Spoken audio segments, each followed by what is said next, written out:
Sean todos y todas bienvenidos y bienvenidas al culto virtual de la Iglesia Evangélica Bíblica en el Inca, hoy domingo 23 de octubre del 2022. Estamos avanzando en la serie Liderazgo, Iglesia y Reino de Dios, cuando de servir se trata, preparada para reflexionar desde la palabra sobre aspectos vitales del servicio cristiano con aroma del Reino de Dios.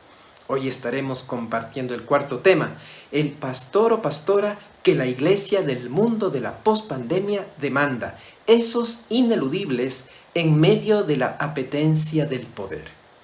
Es tiempo de juntar a los niños y niñas en casa para que puedan recibir la enseñanza bíblica de hoy, que con mucho cariño es preparada por el Ministerio de la Academia Bíblica de la IEBI. Dios les bendiga, queridos hermanos y hermanas. Buenos días, niños y niñas. Qué lindo es tenerles esta semanita en nuestra serie Jesús, mi gran maestro. ¿Recuerdan cómo Jesús también nos enseña a nosotros acerca del reino de Dios? Si dijeron parábolas, están en lo cierto, sí.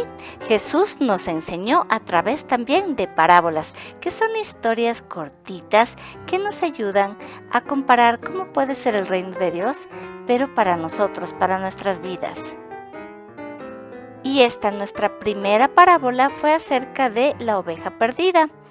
Y aquí Jesús nos quiere enseñar y nos quiere decir que Dios siempre está al pendiente de nosotros y nunca nos deja. Y hoy la segunda parábola tiene que ver con esta imagen. Veamos qué pasa aquí. Hay una semilla y una plantita y poco a poco va creciendo hasta hacerse muy grande. Nuestra parábola está en Marcos y Marcos es uno de los 4 evangelios. Mateo, Marcos, Lucas, Juan, recuerdan, están en el Nuevo Testamento. Nuestro versículo dice así: pero cuando ya esté sembrada, la semilla de mostaza se convierte en la planta más grande del campo. Marcos 4:32. Justamente de esto habla nuestra siguiente historia. Oigamos. Jesús le contó a la gente una parábola sobre una semilla de mostaza. Quería enseñar a sus seguidores cómo era el reino de Dios. Un día, un granjero fue a plantar algunas semillas en su campo. Cuando miró la semilla de mostaza, era muy pequeña. No parecía importante. El granjero la plantó con cuidado. Cavó un hoyo, cubrió la semilla con tierra y le dio agua. Poco a poco, la pequeña semilla se convirtió en una pequeña planta. Cada día, el granjero regaba la planta y el sol la iluminaba. La planta creció más y más. La planta creció tanto que los pájaros hicieron nidos y vivieron en el árbol. La semilla de mostaza nos recuerda que las cosas más pequeñas que hacemos en el reino de Dios pueden convertirse en algo más grande de lo que podríamos imaginar. Y Jesús aquí nos quiere hacer comprender que de lo pequeño e insignificante pueden nacer cosas hermosas, como estas flores que vemos aquí. Nosotros mismos podemos ser pequeñitos, ¿no es cierto? Y cuando somos niños a veces ni siquiera nos toman mucho en cuenta en las decisiones, pero de pronto también sabemos que lo pequeño también nacen grandes cosas. Así que podemos también nosotros germinar esa semillita en nuestro corazón, la semillita de Jesús y del reino de Dios. Saber que nosotros podemos hacer un mundo diferente y también saber que estamos construyendo un reino de Dios aquí en la tierra, portándonos bien y haciendo todas las cosas que Dios quiere que nosotros hagamos. Aquí, en nuestra hoja de trabajo del día de hoy, tenemos a nuestro versículo y también tenemos un árbol grande para colorear, para saber que hasta lo más pequeñito que nosotros podamos hacer tiene repercusión en el reino de Dios. Para Dios es algo grande. Si nosotros nos portamos bien o somos bondadosos con alguien, eso a los ojos de Dios es algo inmenso. Que tengan una linda semana, mis chicos. Les quiero mucho. Adiós. De la gloria de Dios tendré el descanso para mis pies. Con su manto mi frío desaparecerá y descansaré. De la gloria de Dios tendré bendición y abundante paz para ti, para mí y a quien quiera venir a la gloria de Dios. Para ti, para mí y a quien quiera venir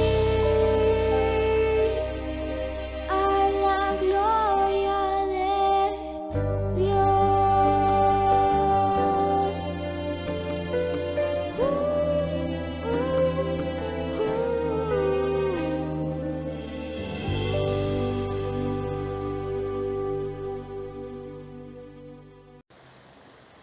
A continuación, antes de la palabra, les invitamos a escuchar la siguiente alabanza en preparación para el cuarto tema de la serie del mes, Liderazgo, Iglesia y Reino de Dios, cuando de servir se trata. Bendiciones.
Les invito a que abramos nuestras Biblias en Primera de Pedro capítulo 5, los versos del 1 al 7, donde basaremos la meditación en esta oportunidad. Así dice la palabra de Dios. Quiero aconsejar ahora a los ancianos de las congregaciones de ustedes, yo que soy anciano como ellos y testigo de los sufrimientos de Cristo, y que también voy a tener parte en la gloria que ha de manifestarse. Cuiden de las ovejas de Dios que han sido puestas a su cargo. Háganlo de buena voluntad como Dios quiere y no forzosamente ni por ambición de dinero, sino de buena gana. Compórtense no como si ustedes fueran los dueños de los que están a su cuidado, sino procurando ser un ejemplo para ellos. Así, cuando aparezca el pastor principal, ustedes recibirán la corona de la gloria, una corona que jamás se marchitará. Y ahí dice, de la misma manera, un tema muy controversial, de la misma manera, ustedes los jóvenes, sométanse a las autoridades de los ancianos. Todos deben someterse los unos a los otros con humildad, porque Dios se opone a los orgullosos, pero ayuda con su bondad a los humildes. Humíllense, pues, bajo la poderosa mano de Dios, para que Él los enaltezca a su debido tiempo. Dejen todas sus preocupaciones a Dios, porque Él se interesa por ustedes. He puesto como título de este sermón, que quisiera reflexionar con ustedes e incluso pelear con el texto: aprender a confiar, una tarea pendiente. Mi hija, el otro día, que es profesora de música de un conservatorio de aquí de la ciudad, el otro día me decía un tanto preocupada y tensa: papi, vino una alumna cuyos padres son bastante conflictivos, pero bueno, tenemos una buena relación. Y ella me dijo: maestra, necesito que me escuche. Y ella le dijo: claro, voy a escucharte. Y paró la clase para escucharla. Dice: lo que me contó me ha dejado turbada. Dice: usted sabe que ella estudia en un colegio religioso caro de esta ciudad. Y dice: un compañerito nuestro intentó suicidarse no hace mucho. Le practicaron un bullying muy fuerte. Ustedes saben que el bullying es algo que está de moda. Terriblemente fuerte. E intentó contra su vida. Por fortuna, no llegó a suicidarse. Pero hace unos días, una compañerita que quiero mucho y que participa de estos bullying, es una de las más activas, vimos que sorpresivamente no había venido a clase por 2 días. Todos estábamos preocupados. Y hoy en la mañana nos informaron que ella se suicidó. Esto me ha dejado muy mal. ¿Qué hago, maestra? Mi hija habló con ella y le dijo: tú has conversado con tus padres, tú te has acercado a ellos, porque creo que la escuela esa ya hay 2 casos, tienen que analizar qué está pasando. Ella le dijo: no, yo con mis padres no quiero tener ninguna relación. Estamos en una relación muy tensa. Mi hija le insistió: de todas maneras, habla con ellos. Habla con ellos. Bueno, ahí siguió la conversación, no voy a hacer toda la historia. Pero dice que a los 2 días vino la madre y le dijo: maestra, quiero darle las gracias. Una madre un poco conflictiva. Y mi hija le dijo: ¿y por qué? Porque le dijo: usted le dijo a mi hija que conversara conmigo, y qué útil fue poder conversar con ella en un momento de tanto dolor. Hoy estamos viviendo en una sociedad que está viviendo una profunda crisis que afecta a todos los niveles y sectores. Nadie está excluido. Si vamos al hogar, hay una terrible incomunicación, Los hijos no hablan con los padres no hablan con los hijos, no hay respeto. Hay una violencia doméstica que nos preocupa. Da la impresión de que en cada hogar sálvese quien puede.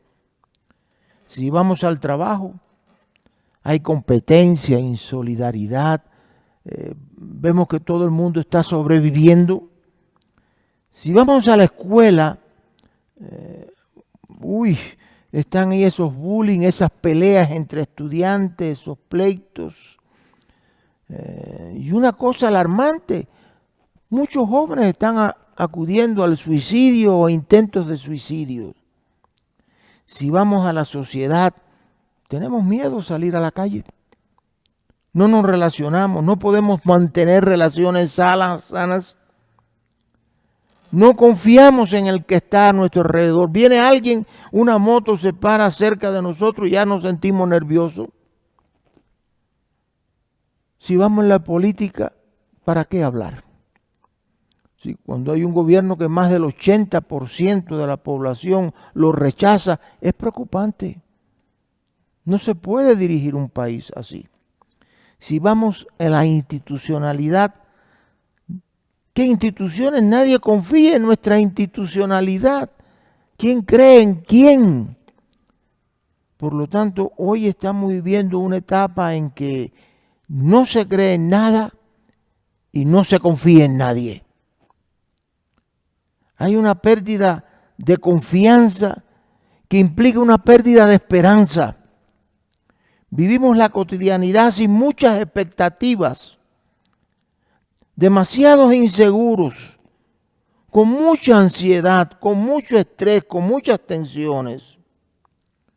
Uno de los problemas principales de nuestra sociedad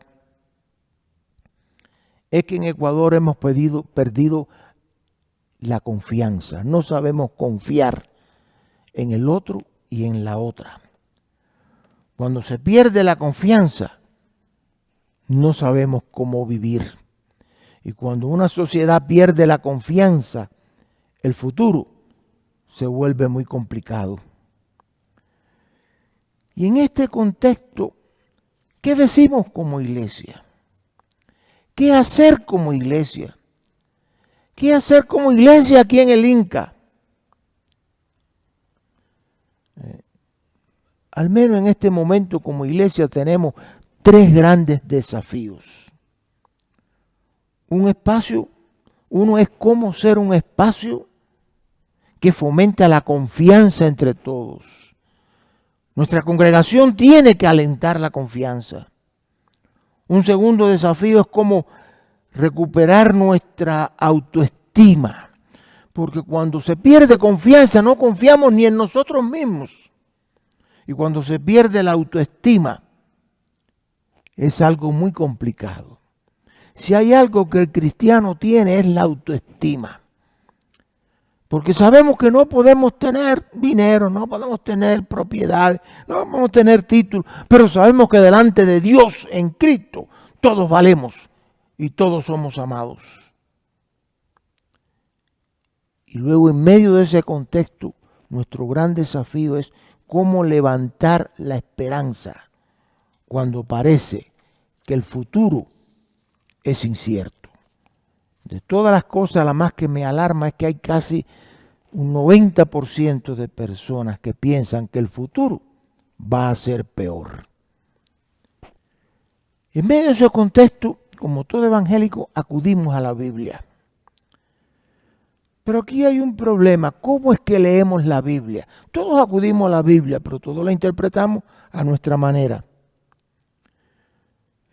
¿Cómo interpretamos el texto bíblico?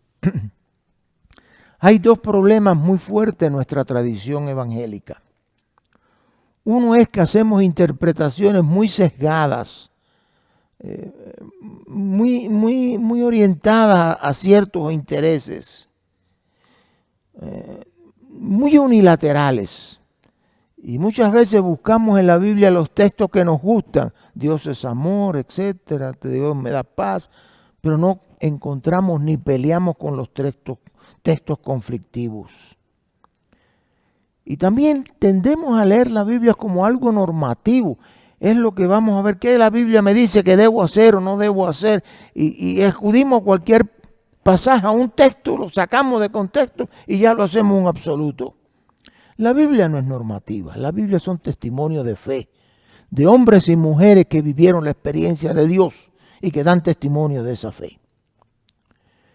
Por eso yo les invitaría a que leamos este texto, que es bien conflictivo, que hemos leído a la luz de toda la epístola de Pedro.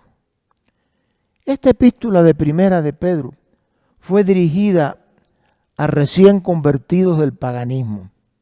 Allí en Asia Menor, lo que hoy sería Turquía. Creo que hay novelas de estas turcas ahora en la televisión que levantan mucho interés. No sé qué tal son, pero parece que levantan interés.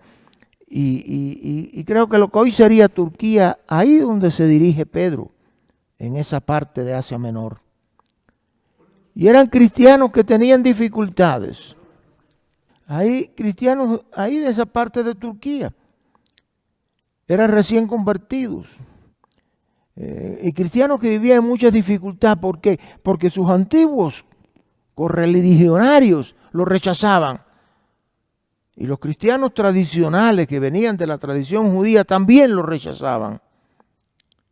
Y en medio de esa dificultad, en una situación y un contexto bien complejo, recordemos que esa iglesia primitiva fue muy perseguida. Pedro los alienta a tres cosas. Mantener firme la fe. O sea, manténgase firme en la fe. En segundo lugar, mantener una esperanza viva. Porque el Cristo quien creían es un Cristo resucitado. Y ser ejemplos de vida. Yo quisiera, de esta epístola de Pedro, destacar brevemente tres ideas centrales. La primera es que en los primeros capítulos, allí en Primera de Pedro 1, al principio Pedro dice, mantengámonos fuerte en una esperanza viva. Y Pedro dice, viva porque en el Cristo quien creemos es un Cristo que ha vencido la muerte. Es un Cristo de vida, es un Cristo de resurrección. Por lo tanto, hay que mantener esa esperanza viva. Hay un teólogo alemán, Dietrich Bonhoeffer, que realmente fue muy valiente. Murió en las cárceles de Hitler durante la Segunda Guerra Mundial. Él se opuso, no estuvo de acuerdo con lo que allí se hacía. Y fue muy interesante que él decía, hay dos esperanzas, una esperanza muy barata, que es, creemos en cualquier cosa, afirmamos cualquier cosa y nos engañamos con cualquier cosa. Pero hay una esperanza que es sólida, firme, costosa, que es la esperanza que ponemos en el Cristo resucitado. Y ahí Pedro nos llama a que pongamos nuestra esperanza en Cristo, quien jamás nos falla. Cristo, ¿por qué? Porque Cristo es el Dios hecho hombre. Tradicionalmente en las religiones son los hombres que se sacrifican por los dioses. En nuestra fe cristiana, Dios es quien se sacrifica por nosotros, por ti y por mí, hasta morir en la cruz. Esta esperanza también implica autoestima. Creer en lo que somos. Uno de los grandes problemas de nuestra sociedad es que no creemos ni en nosotros mismos. Hay que volver a recuperar esa experiencia, no de evaluarnos. Me parece que usted y yo podemos decir hoy aquí en este culto, podemos confesar que delante de Dios yo me siento una persona que soy amada, que soy respetada, que soy querida, que me acepta Dios tal cual somos. Y creo que un evangélico es alguien que tiene una autoestima muy alta. Y en tercer lugar, esa esperanza siempre es una señal de alegría. Pedro insiste, mostremos la alegría de vivir. No es la alegría del payaso que ríe para esconder su dolor. Es la alegría del que está convencido. de que puede vencer las inseguridades, los pesimismos, la ansiedad. Nos alegramos porque confiamos en Cristo. Es decir, como dice el salmista, que se alegran los que confían en ti, porque tú nos defiendes. Y si partimos de este hecho, hay otro elemento importante en esta carta de Pedro. El segundo factor es que todos somos sacerdotes. Este pasaje que hemos leído hoy, cuando dice que se dirigen, respeten a los ancianos y etcétera, casi siempre utilizamos este término muy aplicado solo y exclusivamente a nuestros pastores. Es decir, un pastor tiene un lugar importante en nuestra comunidad de iglesia. Es un pastor de pastores. Pero todos, tú y yo, todos hemos sido llamados a ser ministros, pastores de Dios. ¿Qué significa ser pastores? Es decir, que somos llamados a servir, a amar, a acompañar. Las palabras que usa Pedro aquí dicen, compórtense, ustedes háganlo, cuiden de las ovejas que Dios les ha dado, cuiden. Tenemos que ser una congregación que nos cuidemos unos a otros. Hay veces que estamos desesperados, venimos al templo y ¿qué sucede? Entramos y salimos y no pasa nada. No, no puede ser. Vengamos y descarguémonos delante de Dios. Conversemos con nuestros hermanos, compartamos, abrimos nuestro corazón. No, y nadie considere que es dueño de nadie. Lo hagamos por amor, por sentido de servicio. Y dice Pedro, y seamos santos. Una de las cosas grandes de nuestra fe es que somos santos. Hemos sido llamados a santidad, porque el Dios nuestro es un Dios santo. Yo respeto mucho, pero en la Iglesia Católica hay que esperar que un papa declare a una persona santa. Nosotros no tenemos que esperar por nadie. Desde el momento en que Dios nos ha llamado, tú y yo somos llamados a vivir una vida de santidad, una vida de ejemplo.